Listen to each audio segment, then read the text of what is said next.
Welcome back to Area 52, an undisclosed location consistently monitored by the federal government so that they can steal our MMA picks and get richer. I am joined, first and foremost, I am Zach, your humble narrator from Filthy Philadelphia, joined by the incomparable Coltrane. How are you? I'm well, and it's good to be here, Zach. I don't know if the government needs our picks to get rich. I think they'll take all our taxes first. I think they are, but as we always remind our viewers, that is not the kind of podcast this is. That kind of podcast coming when I finally get fired from my actual job. Before we get started, should we engage in tradition?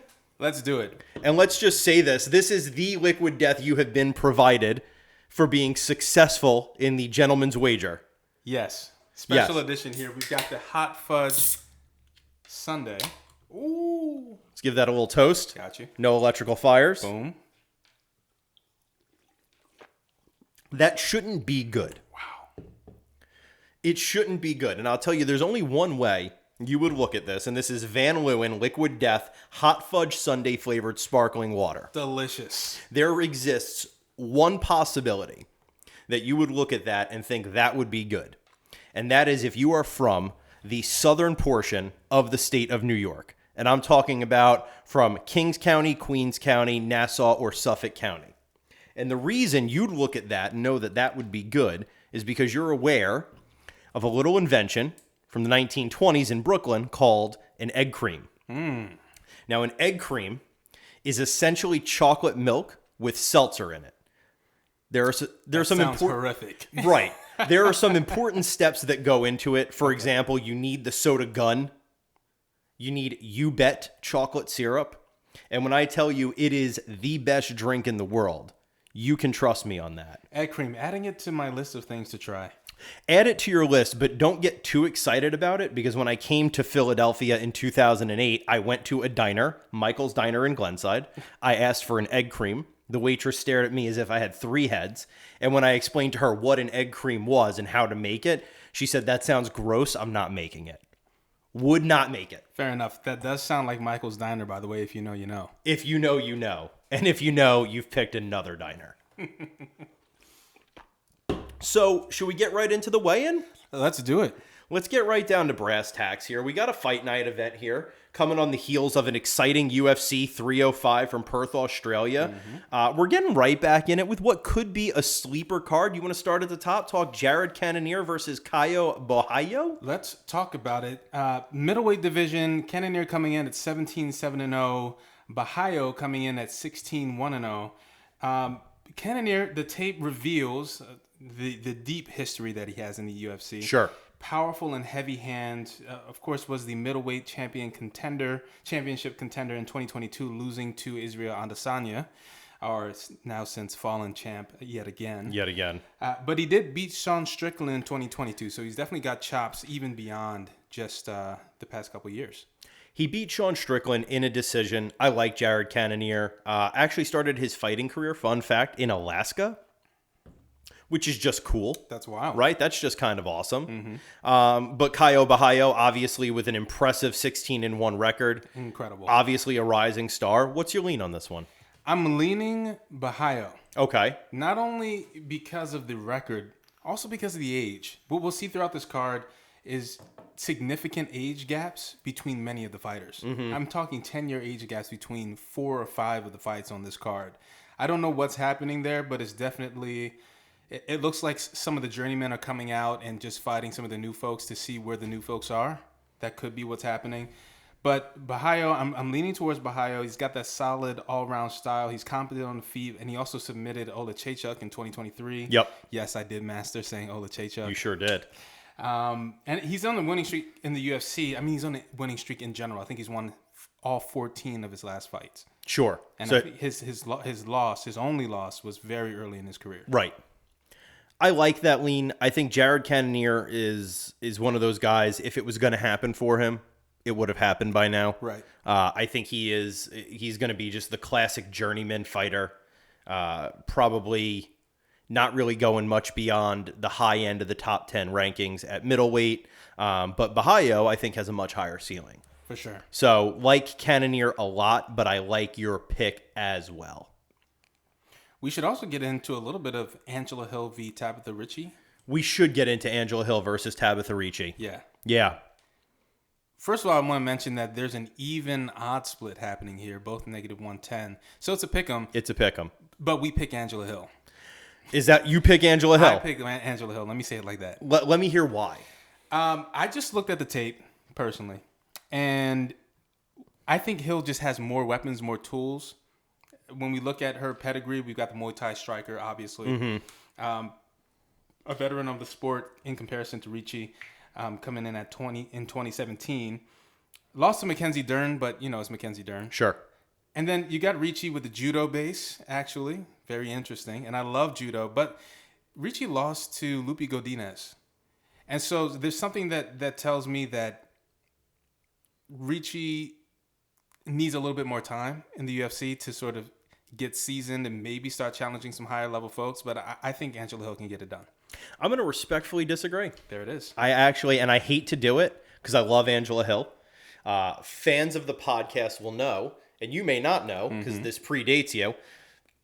Angela Hill's grandparents were the victims of the first, I don't want to call it, well, you know what? I'm going to call it credible. You at home can decide if you think it's credible. The first credible abduction in the United States. Really? Yes, in New Hampshire. Betty and Barney Hill, I believe in late 1961, were driving home through New Hampshire, and they were abducted by a UFO. This is why I like Hill even more. I don't know how you're saying this in... No, right, which has made Angela Hill one of, right, Area 52. Note John the Alien up there who joins us. Yeah. So she's got extraterrestrial sauce. Correct. Okay. She's got that alien riz. I'm leaning even more heavily Hill. You're leaning even... I want to lean Hill. I like Angela Hill as a fighter. I like her as a person. She's super fun. She's a dog. She'll fight anyone, any time of day. She is the granddaughter of alien abductees.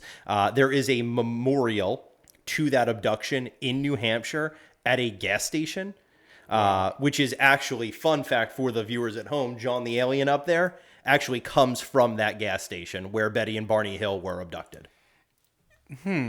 Everyone, I am hearing that Hill is not only our statistical and tape pick, but also our historical and cultural pick. But you have something else to say. Why do you think Ricci gets it done? Here's the problem. Okay. Ricci got a great judo base, Sure. got decent submissions, but she's great at just grinding out a fight and grinding out a decision. The problem is Angela Hill started wrestling about a year ago. Now, I believe her last fight, Angela Hill actually won via submission. Okay. But that is a very new skill set for Angela Hill. And then you take a Tabitha Ricci, who has been about that lay and pray life for quite a while, and it starts to make me think Tabitha Ricci might be the smart pick. That being said, don't quote me, boy, because I ain't said shit, in the immortal words of Eazy-E. There it is. Because Angela Hill does have a win over Lupe Godinez. She does have a submission win over Luana Pinheiro. She has a unanimous decision win over Denise Gomez, right? She lost to Mackenzie Dern, but that was really right around the time in early 2023, late 2022. Angela Hill kind of went on Instagram and said, like, I'm wrestling now. Like, I guess I have to do this. I have to wrestle. Right. I'm rooting for Angela Hill. I think you could make mathematical arguments to support either. I think the smarter decision, I'm trying to take my heart out of it, is I think Tabitha Ricci, but I hope I'm wrong. And I will be rooting for Angela Hill. Well, in terms of the betting, the folks who make the odds agree with you in terms of being able to make a case for both, because they're both even in the odds. Right. So, it's even money. And I think that's understandably smart to make this an even money fight. Angela Hill is real tough on the feet. And if Ricci can't get her down, I think it's Angela Hill's night. Got it. Or maybe in a year and a half, in 18 months, maybe Angela Hill has become just that high level of a grappler that she doesn't care about Ricci's judo. I don't know. I wouldn't bet on that, but it exists as a possibility. Let me provide just the tiniest, just a feather's breadth of pushback. Please. Only because judo is very useful, and we know the utility of judo. Sure. But I don't know how much that translates, and you tell me, to actual results in the cage. How much does that judo bait? Because submission takedowns are great. Maybe we can rack up the points in the decision. But in terms of sheer damage and violence, I think that Hill has a little bit more of a track record for inflicting damage on her opponent than Ricci does. So I do think it go either way. I hear the judo base and I hear that versus the wrestling, and yet I still think there's even more of an even match happening just because I don't see the damage potential of judo as much as I see the damage potential of Muay Thai. I think the reason that judo is such an underappreciated base for MMA is, and this is being recorded, so I am choosing my words carefully because I may momentarily disparage the sport of wrestling. Oh, no.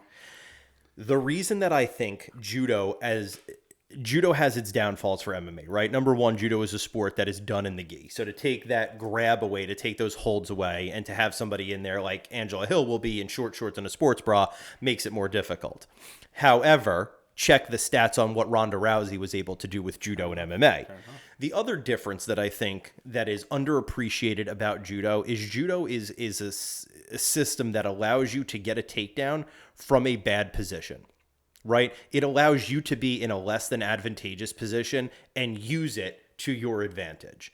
And I think that judo players are, by and large, the strongest athletes in the world because it's like lifting weights that are fighting back.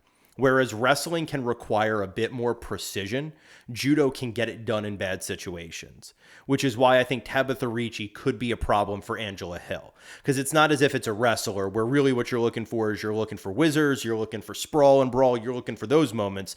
Against a judo player, they don't care what you've got. They're going to be able to use that against you to get you to the floor. Let me say now as a disclaimer, I love judo.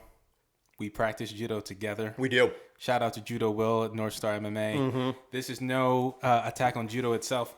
I think we're just exploring the utility of the different skill sets that these fighters have, and I think it's going to be an interesting fight regardless. Well, I'll say that. I think it's interesting regardless. I'll reiterate that I'm always team Angela Hill. For sure. So when I throw this on Saturday night, just know I'm rooting for Angela Hill. I'm rooting for the Alien Riz. But I wanted to bring a fair and balanced conversation. 100%. That's what we owe to the people at home. We owe honesty. And we will, when all other MMA media fails, when corporate media fails you, we are here for the people. Area 52, find us in a subterranean location, giving you the truth, the whole truth, and nothing but the truth. So help us, Betty and Barney Hill. Boom. Robert Valentin, Ryan Loder. This one's not for the casuals. No. This is not for the casuals. This is for the homies still watching The Ultimate Fighter every Tuesday night. And if you've been watching The Ultimate Fighter every Tuesday night, you've been tuning in to Team Shevchenko versus Team Grasso, and those two, I believe, have a date with Destiny later on this month. Indeed. to get to scrapping. You know that Valentin Loder, that's a banger of a fight. Yeah. So I'll contextualize for the people at home. Robert Valentin is from Switzerland. He and I wear similar necklaces. It is a Norse wolf's tooth. Valentin's just a big old, well-experienced, well-seasoned MMA Viking who has beaten the brakes off of everybody he has come across on this season of The Ultimate Fighter. He was so dominant in his own fights that he actually joined Team Grasso as a coach, cornering other fighters on Team Grasso. He's excitement personified. He's a fucking weirdo. He's just fun to watch. On the other side from Team Shevchenko, we've got Ryan Loder, a former Division I wrestler, I believe from the University of Northern Iowa.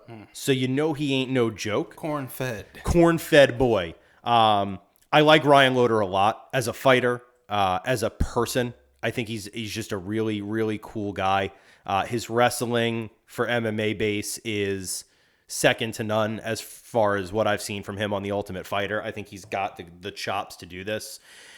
This is one where no matter who wins, I think we all win because I think we can expect a crackerjack of a fight. As much as, and this is the second time in as many minutes as I'm going to disparage the sport of wrestling, I think Robert Valentin might get it done here. The odds agree with you with Valentin being the favorite. I'm going to respectfully disagree. I think it's Loader. Let me tell you why I think it's Loader. The tail of the tape tells me that Loader has such a dominant ground and pound game. I mean, it's one thing to be a wrestler, and we love wrestlers here. Sure. 100%. It's another thing to be able to take that wrestling and chain it so successfully into a ground and pound game that successfully overwhelms any sort of defensive grappling that can occur.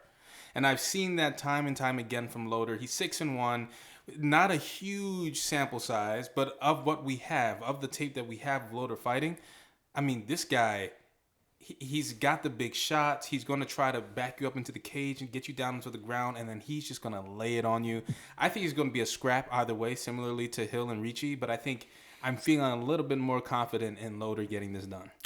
Listen, I like that pick. Fortune favors the bold. The only reason I disagree with you is Robert Valentin's got a little bit more time under pressure. Mm-hmm. He's got a more extensive MMA base, and even, I mean, a 10-3 record is impressive on its own. A 10-3 record with the kind of experience he has, and like, don't sleep on his grappling. Sure. Don't sleep on his judo, and don't sleep on his hands.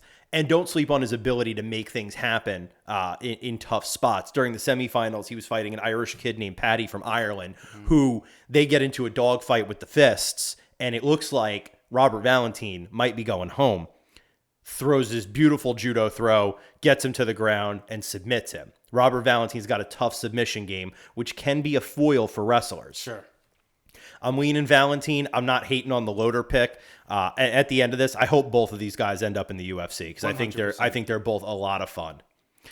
We've got another tough finale right after it. We've got Con Offley, who's fighting TBD. There's 3 potential fighters he could be fighting right now. I'm going to fuck up all of their names. The gentleman he's supposed to be fighting has I believe, a facial fracture that they are trying to heal in time for fight night. I don't know if they have or not yet. If not, there are 2 backups, one from Team Grasso, one from Team Shevchenko. And apparently, according to Dana White, he's going to let the Athletic Commission pick who fights. I'm not sure why. A rare move from Dana White. I'm not sure I believe that he's going to let the Nevada Athletic Commission pick who fights. No way. But the potential sub from Team Shevchenko is another Division I wrestler who had a tough fight against the Brazilian who's supposed to be fighting Con Offley, again, whose name is escaping me, but they had one hell of a banger fight.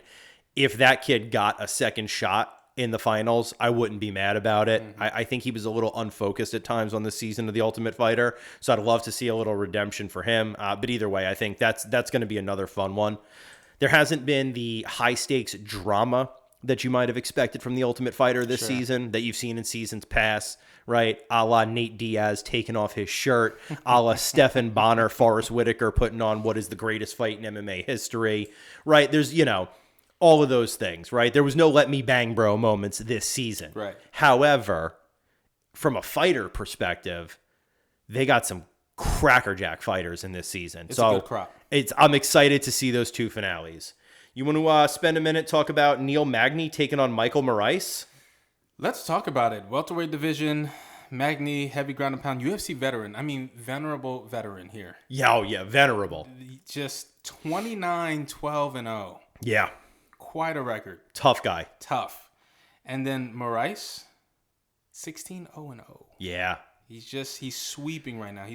I think he belongs to a team called the Fighting Nerds. I think that's right down in, I may be getting this wrong. Correct me if I am. But I believe he's from a specific, like, sort of galley of fighters happening down in Brazil. In any case, he's primarily this very top-heavy striker. Lots of good handwork, some grappling in the toolkit, but definitely an up-and-coming fighter. And then I just think to put him against Neil Magny, I mean, first of all, the odds say Magny cannot get it done. Really? That's the odds are damning, I believe. Let me pull them up here. That's crazy while you pull the odds that they're disrespecting Neil Magny that heavily, because this is a guy who's only ever lost to absolute studs. Ian Gary, Gilbert Burns, Shavkat Rakhmonov, Michael Chiesa, Santiago Ponzinibbio, Rafael Dos Anjos, Lorenz Larkin, Damian Maia. Like, these are guys who were all at one point either highly touted prospects, either highly ranked gatekeepers of the division, champions, or title challengers, right? Like Shavkat Rakhmonov is probably fighting Bilal Muhammad for the welterweight strap. Ian Gary at some point is probably going to get a title shot. Damian Maia with probably the best jiu-jitsu in MMA history. Rafael Dos Anjos was a champion. He has a win over the Leech, a win over Robbie Lawler, a win over Jeff Hands of Steel Neal, Phil Rowe, Mike Malott. I mean, I'm not sure how I feel about them disrespecting Neil Magny right now. It's absolute disrespect, and I do want to correct myself that it's not Michael Moraes who has the connection with the Fighting Nerds. It is Caio Borralho. Caio Borralho. That makes sense with the glasses. Absolutely. Yeah, real nerd energy. But the odds here are plus 600 for Neil, minus 1,000 for Mike. Wow. Yeah. It's a really wide margin there. I understand Mike being the favorite. This is a Dana White Contender Series alum who then came in, has not lost in the UFC, beat Jake Matthews, who was pretty touted there for a while, Max Griffin, Adam Fugit, Trevin Giles, Nikolai Verentonkov, I believe is who he beat on the Contender Series. I don't want to disrespect Moraes. I understand him being a favorite, but being that wide of a margin against Neil Magny, who's fought, I don't think he's ever had an easy fight in the UFC. I don't know. If I was a betting man, and some of our listeners are, I might take that disrespect personal. I might put a sawbuck on Neil Magny just to see what happens. With those odds, why not? I think that the fight itself is much closer than the odds make it out to be. I have to believe it is. That's crazy. I still have Moraes as my favorite just because of the records alone. I mean, even though he's new and he's up and coming, I mean, he has displayed dominant MMA skill. But I do think that Magny's going to give him, at the very least, a very tough time. Yeah, and I mean, if you're beating Neil Magny, you should be skyrocketing in the division based on who he's fought. Sure. So, interesting. It is very interesting. Very, very interesting.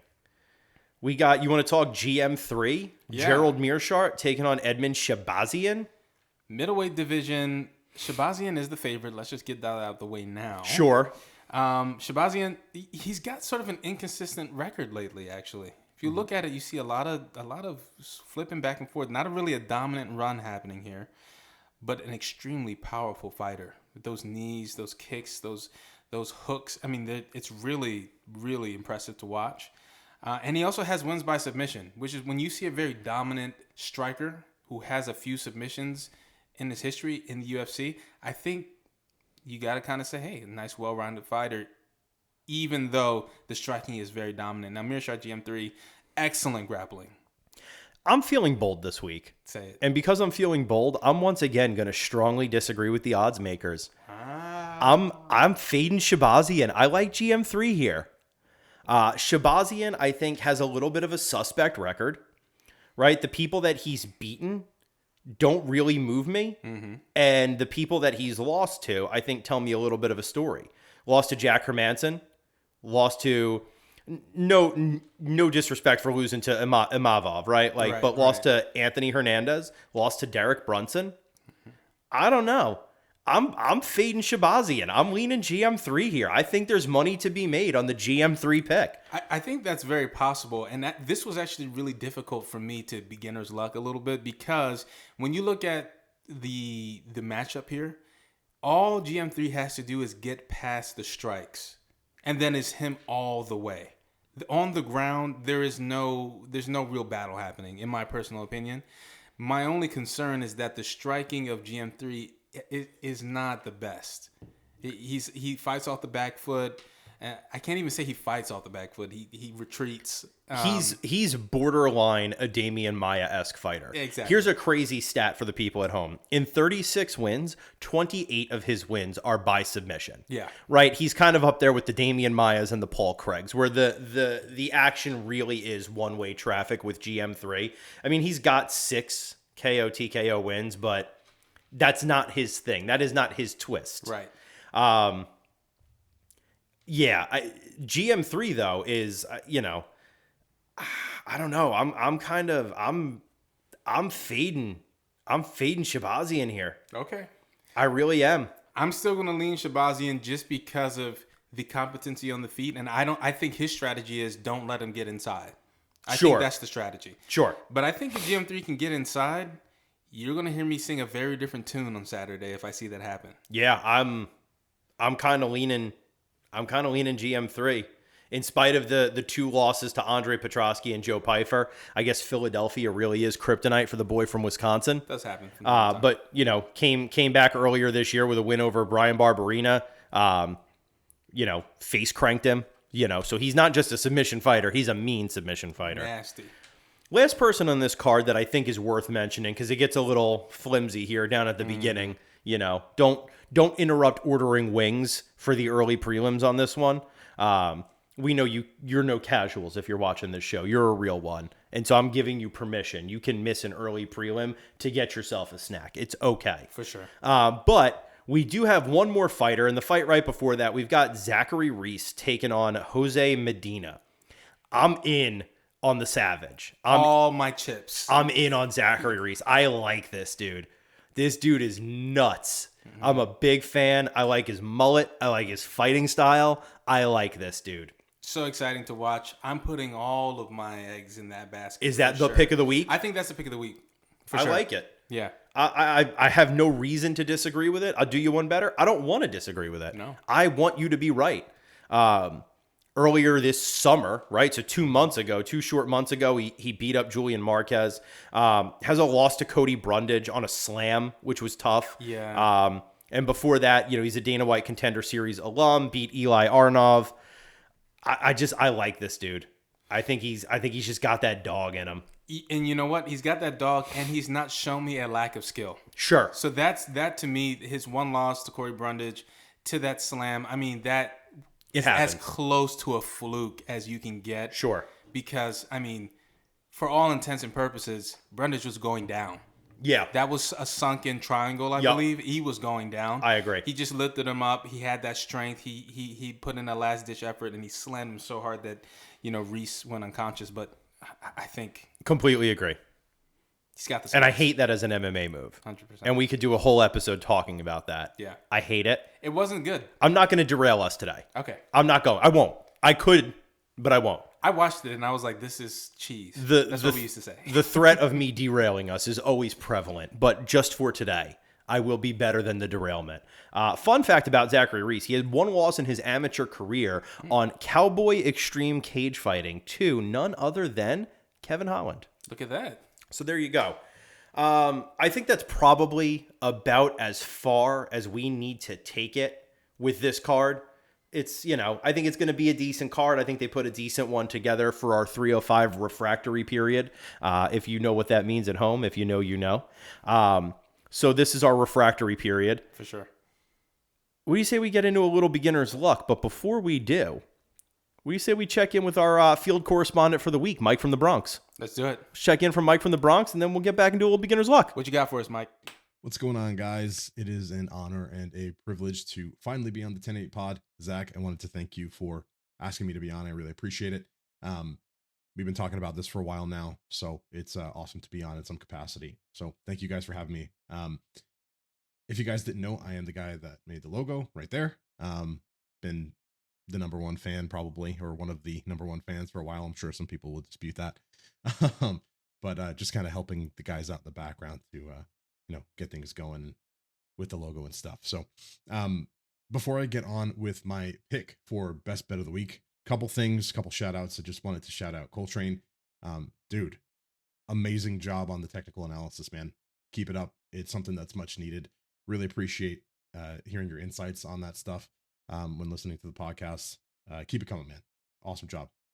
And then I wanted to give John Boy a shout out. John, we miss you, buddy. Hope you can get back soon. Okay, so getting to the card, looks like a handful of the most lopsided fights the UFC has put together in a while now. There are some huge odds discrepancies if you take a look at the odds online. So I would say that my pick for the best bet of the week would be the ladies, actually. It would be Kong Wang versus Victoria Leonardo. The reason I picked this fight is because Leonardo's last 4 losses were by TKO or KO. Definitely not a good look. Obviously, Wang has hands. She connects a lot. She's even got some submission finishes as well. So she can do it everywhere, but I think the stand up is really what you need to pay attention to. And the fact that Leonardo's vulnerable to those KO TKO losses in the last 4 losses that she's had doesn't bode well for her. So my pick would be for Kong Wang. It's an easy pick. It's a safe pick. Obviously, the odds for the fight speak for themselves. She's minus 850 favorite for a reason.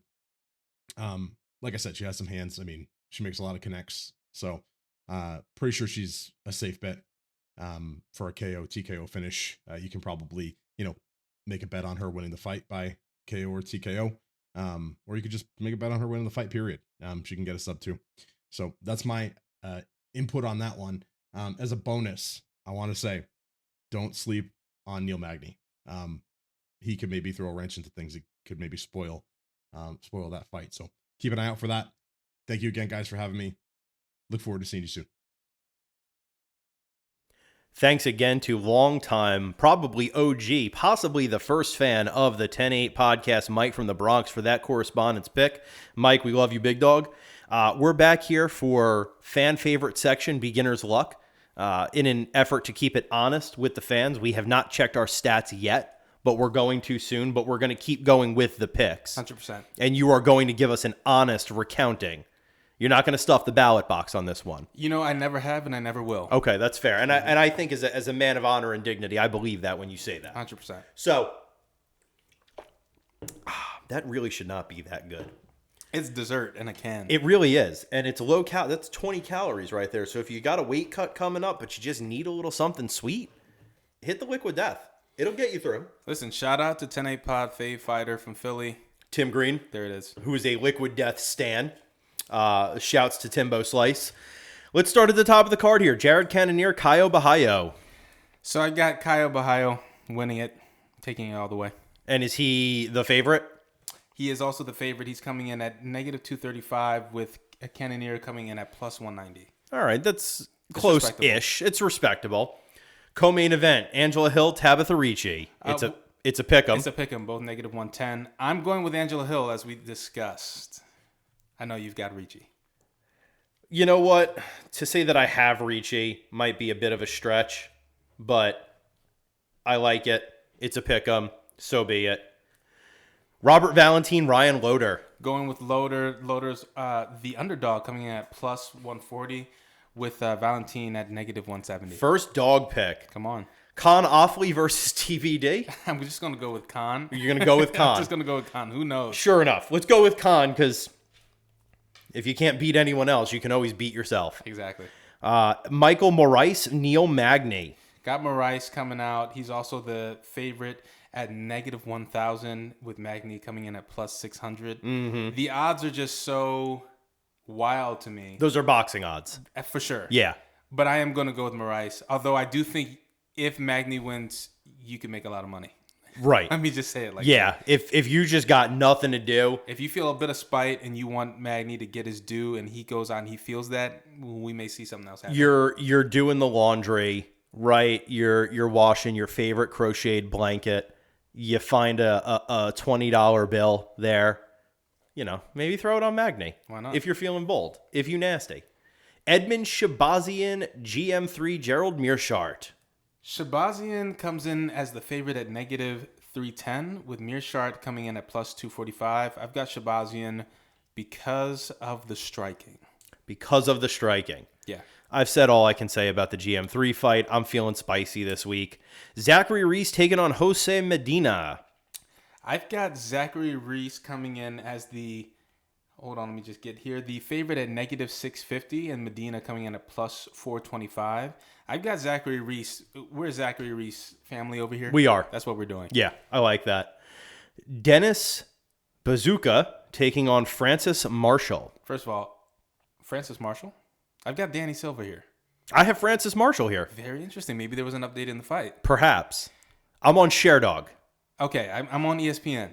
Interesting. Very interesting. In any case, actually, that is a very interesting case.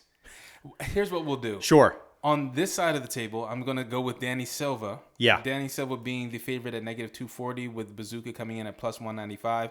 I don't know the state of this fight. It looks like there might be some kind of update. Maybe something got crossed wires-wise. Sure. Maybe ESPN is fucking up. Maybe ShareDog is fucking up. Who knows? Maybe. But in any event, I've got Danny Silva. He defeated Josh Kulabau. I like that smooth, slick boxing style. He's got a lot of power. Bazooka, not anything special. So even whoever this Francis Marshall, Sure. I put that money on Francis Marshall. All right. Yeah. All right. Josiane Nunez taking on Jacqueline Cavalcante. Okay. Cavalcante coming in as the favorite at negative 200. Nunez at plus 170. I've got Nunez. The dogs are barking. Dogs are barking on this one. Because Nunez has a history of defeating longer fighters who seem like they should win. I like that. So she can actually deal with the disparity here. She's done it before. She's used that power, really dug in, got to the inside, and made some things happen with those heavy hands. I'm going with Nunez. I like it. I like the research. Yeah. That's what I really like about that pick. I like the critical thought and the analysis. That's what I've got. That's what I'm bringing in. I like that. I enjoyed that. Vyacheslav? Vyacheslav. Yes. Sure. Borsklev. We'll take it. Sure. Taking on James Yontop. So Yontop is the favorite coming in at... Actually, no, I'm sorry. The odds must have changed since the last time I made my notes here. Now, Vyacheslav, Slava Klaus, a.k.a. Just Slava for the real OGs, Sure. is now the favorite at negative 240 with Yontop coming in at plus 195. I agree with the odds here. I think Vyacheslav takes it. It's going to be a striking match. Both of them lack high-level ground game, so I think it's going to be a big striking match, and I like Vyacheslav striking more than I like Yontop. You're going Jaslav. Yep. Jaslav. You heard it here first. Jaslav. Jaslav. Kong Wang taking on Victoria Leonardo.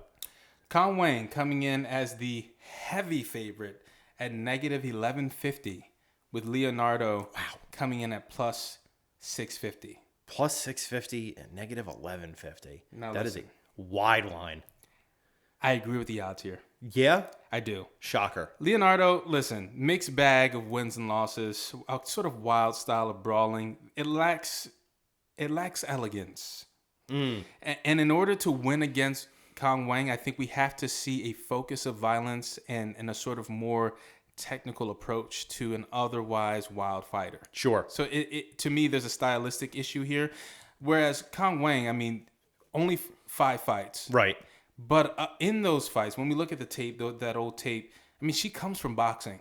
And the boxing is really nice. And then what she did with the boxing is she took that and applied the clinch with it as well. And I think that's going to present a really big problem for Leonardo. So I think even more compelling than the odds, once again, we've got so much stylistic difference here that I think Kong Wang has answers for anything that Leonardo comes with. I have no reason to disagree with you. There it is. So I guess let's just go with that. Let's just do it. Good enough. And that's the card. That is the card. And that's beginner's luck. And you heard it here first. We're back for the final segment of the show, the face-off. We've done the weigh-in, we've done the beginner's luck, and now's where we let our hair down a little bit and talk about the weird, wild, and wonderful world of mixed martial arts and all of the tentacles that touch it therein. We're going to do this in a little bit of a lightning round format. We'll each take 3 topics we want to discuss. Coltrane, what do you got first? Let's start with the Craig Jones Invitational. Yeah, we have to. By and large, the greatest jiu-jitsu watching experience that I've ever had. No disagreement there. The rule set was incredible to watch. The pit itself allowed for constant and consistent action. Millions of dollars, millions of views. It's proven itself for sure. So much so that we've got a little bit of a teaser loading for 2025. So hopefully we see that come to pass.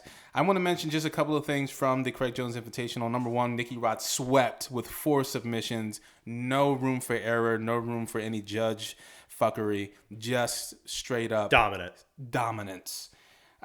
Sadly, Victor Hugo didn't even make it out of the first round.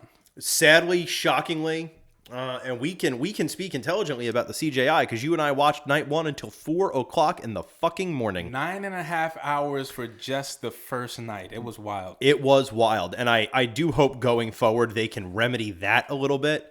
that was a rough one. I think what they've got to do is just balance it a little bit. Maybe do the first round, some of it in the morning, some of it in the evening, something like that. Something like that. It was fun to watch, though. It was. I honestly, I did not find myself bored. No. Right? I think you and I looked at each other about 2 o'clock in the morning. We realized this was going to go into overtime, and we said, well, we're here for it. Let's lock in. It's fun jiu-jitsu. We're going to watch it.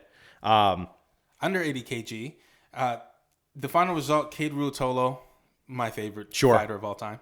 Actually, I'm sorry, my favorite grappling match winner of all time, if you know that reference.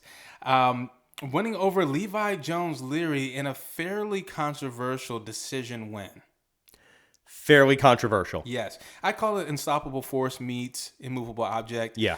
I disagree with folks saying that there was a robbery that happened. A robbery would suggest that Levi Jones-Leary was just undisputably dominant, and I'm not sure we can say that. However, we also got from the under 80 kg division the greatest grappling match in all time, and all of these superlatives I stand behind. So at me, Training Day, Instagram. Andrew Tackett versus Cade Ruotolo.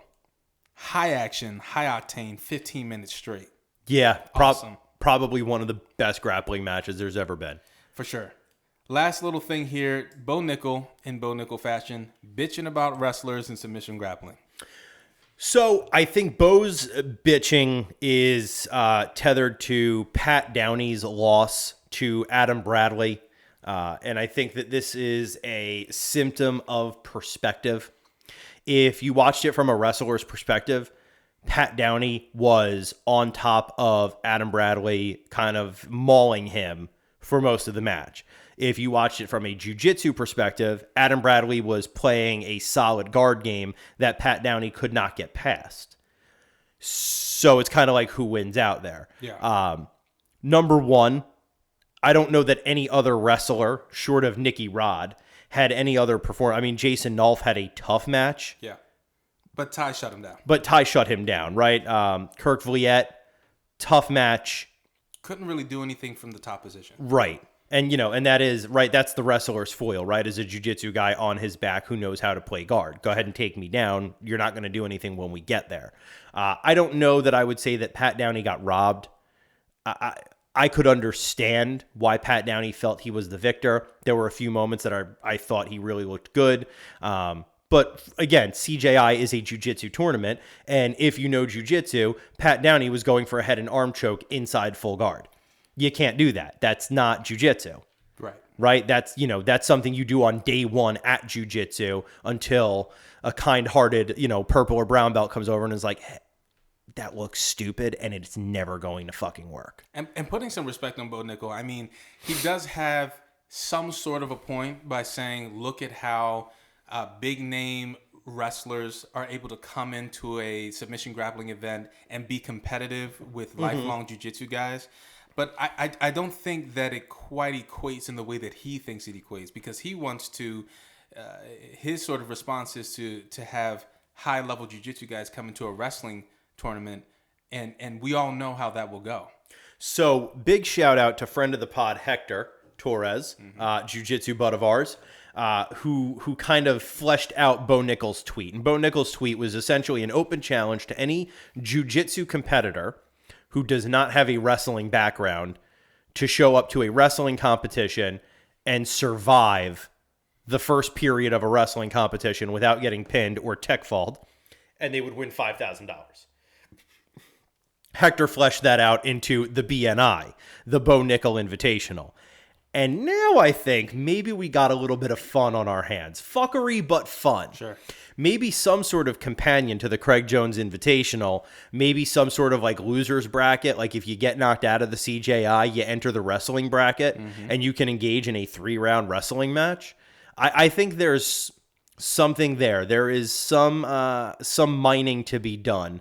And I don't think it's without merit to think about it. And look, Bo Nickel, clearly an accomplished fighter and also grappler and wrestler. Sure. Out of Penn State. He's got good points. My only concern with what he was saying and riling up all of his wrestler acolytes is that wrestling has a very specific rule set that is different from jiu-jitsu. Sure. And that's okay. Both can coexist. But it stops where jiu-jitsu sort of begins defensively. Yes. Now, I won't disrespect it by saying that it's incomplete. It's just once you get pinned, there are things you can do in jiu-jitsu to then advance your position. In wrestling, you've lost some points, or your opponent has points over you. So I see it. I want to see a Bo Nickel Invitational for sure. I think many jiu-jitsu guys would make fools of themselves. Sure. And it would be hilarious to watch, and it would prove Bo Nickel's point. But I also want to see, we saw Bo Nickel v. Gordon Ryan. Gordon Ryan just butt scooted the entire time. He actually turned around and gave his ass to Bo Nickel, who then suplexed him. Right. And then once they hit the ground, Gordon Ryan submitted him. Which is how these things go at the highest level. Right. Sure. And I understand the point, right? Because under a wrestling rule set, Pat Downey wouldn't have just beaten Adam Bradley. It would have been a blowout. He would have pinned him. Yeah. Right? Adam Bradley being on his back in full guard, is an advantageous position in jiu-jitsu. Sure. That's a great place to work from. In wrestling, it's called getting pinned. Both shoulders are on the ground, you lose. The match is over. That would have been over in the first round. So I understand the frustration.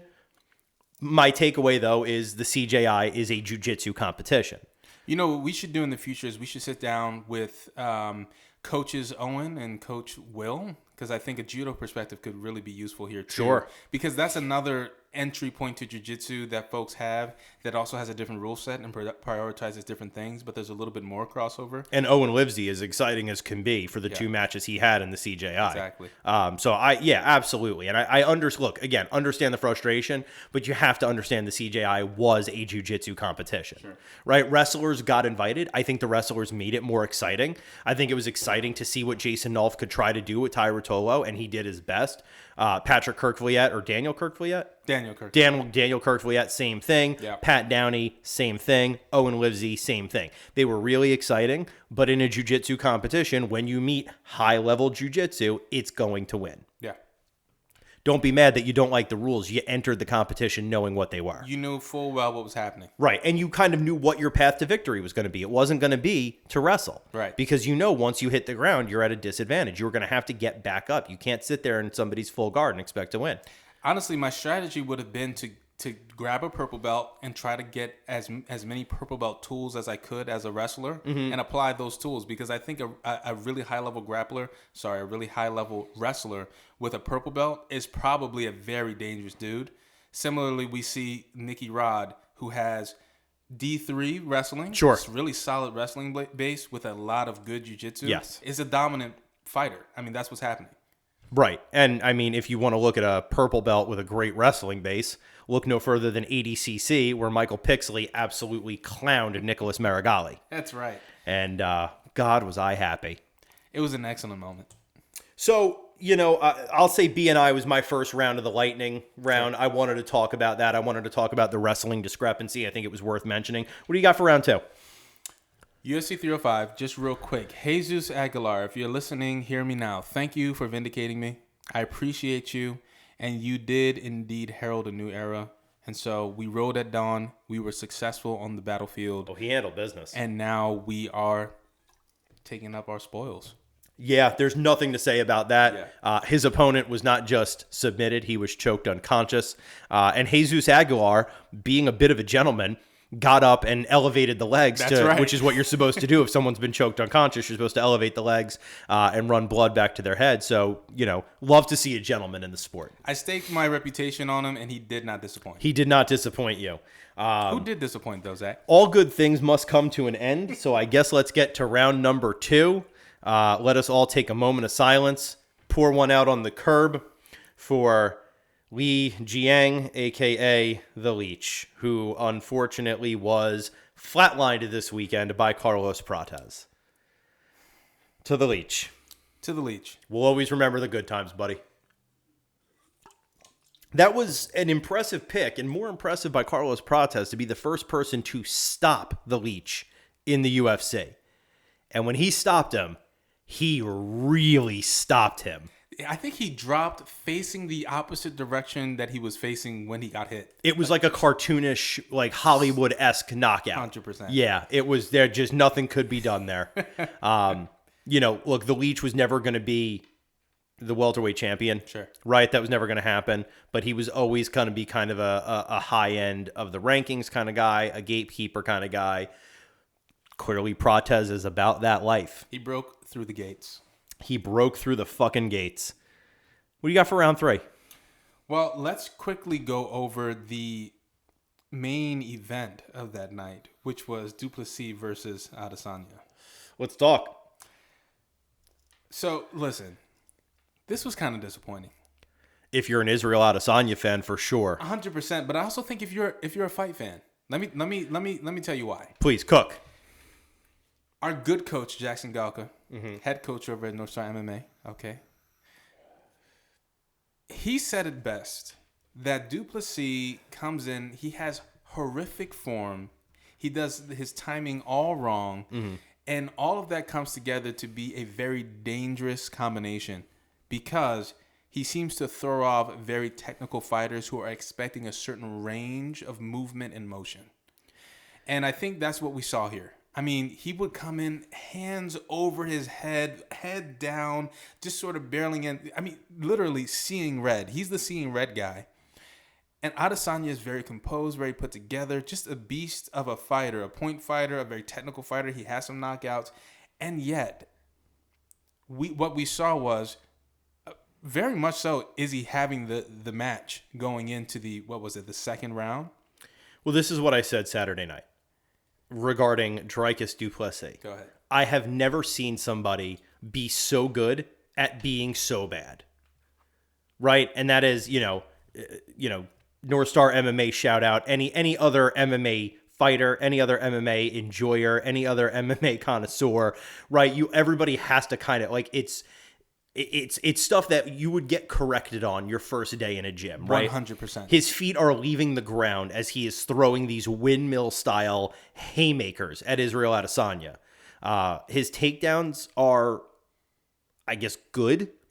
Effective. We'll say effective. I'd say effective.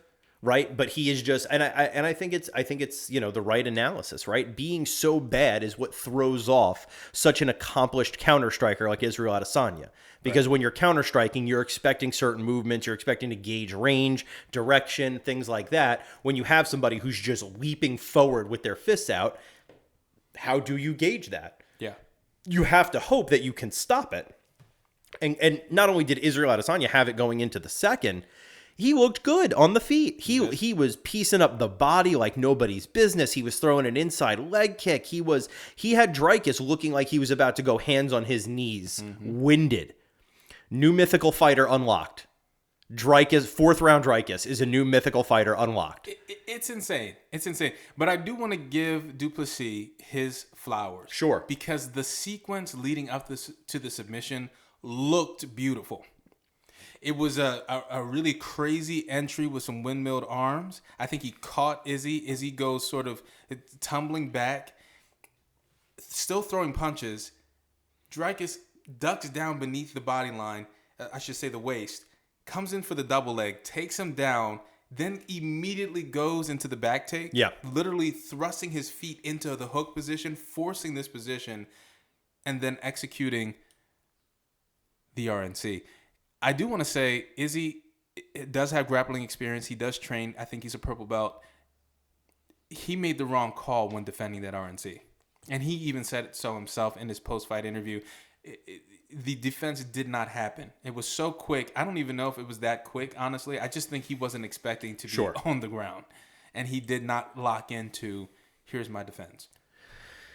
Yeah, it's disappointing. Yeah. I don't love where the middleweight division at the top is now. And looking going forward, now it looks like we're going to have to get Strickland Duplessis too. It's going to be 2 seeing red fighters all over again. Yeah. I didn't want to see this for a second time. I think there's just too much talent in the middleweight division for the champion to be leaving both of the feet off the ground when he throws a punch. No knocking too dry. I mean, it worked. You won the fight. Sure. So how can we knock it? We can't knock the person who's holding the middleweight strap, but there's just too much talent in that division and too much talent coming up in that division. I don't know that we'll be seeing it for. The problem is the middleweight division gets kind of wonky here at 1 through 5, right? Mm-hmm. So Strickland is going to rematch Duplessis. Who knows what's next for Adesanya? And then you've got Whitaker v. Khamzat Chimaev. Right. Right? We kind of could tell where that might go. Well, so here's the problem, right? Bobby Knuckles being the preeminent brawler, the tough on the feet, tough on the ground, tough all over kind of guy. It's very probable that he could beat Khamzat Chimaev. I wouldn't be surprised. Okay. I wouldn't be surprised, right? Bobby Knuckles is that dude. Bobby Sure. Knuckles wins fights. Then we have to watch Duplessis versus Whitaker if he gets through Strickland 2. We've already seen that, and Duplessis seeing Red Style beat it. Or is it Izzy Whitaker again, where Izzy has 2 wins over Whitaker? So are we seeing a sort of Dricus dominance? Is that what we're predicting for just a while? I don't know if we're going to get dominance, but he might end up holding on to the belt for a while just because of this kind of logjam in the middle. I'm not really sure what comes up after this. I mean, Khamzat beats Whitaker.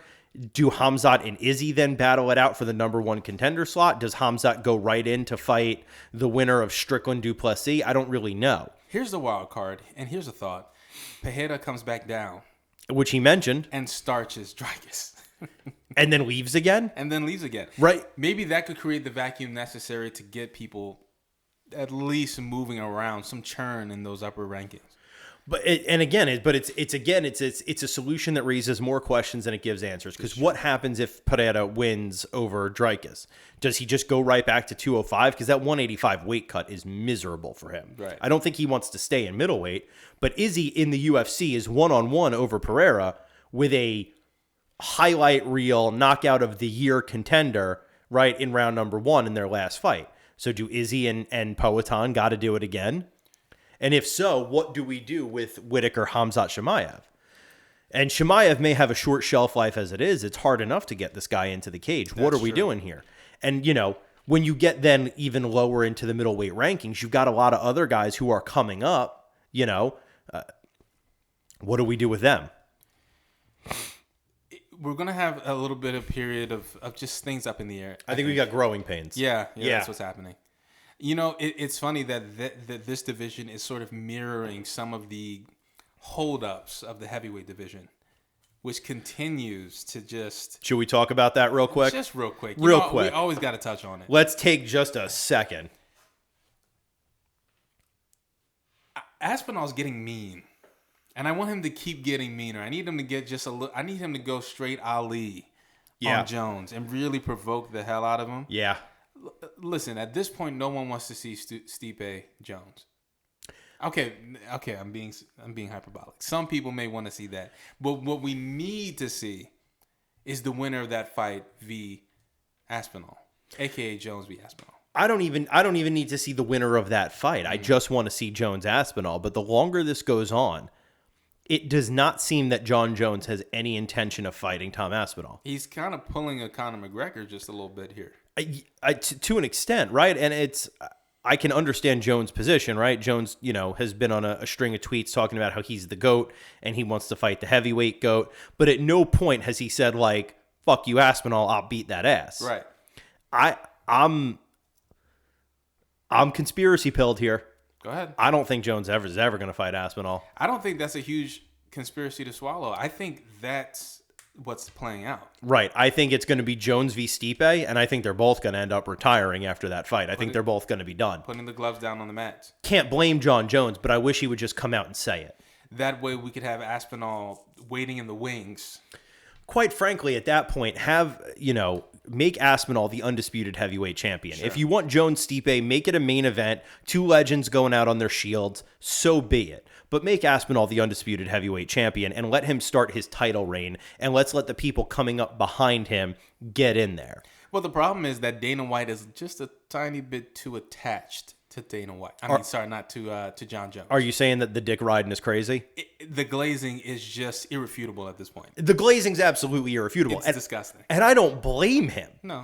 I don't blame him for glazing John Jones. If you're the president of the world's largest mixed martial arts organization and you've got John Jones, it's been clear for about 10 years. It doesn't matter what he does outside the cage. He's John fucking Jones. Right? Like, I get it. That's,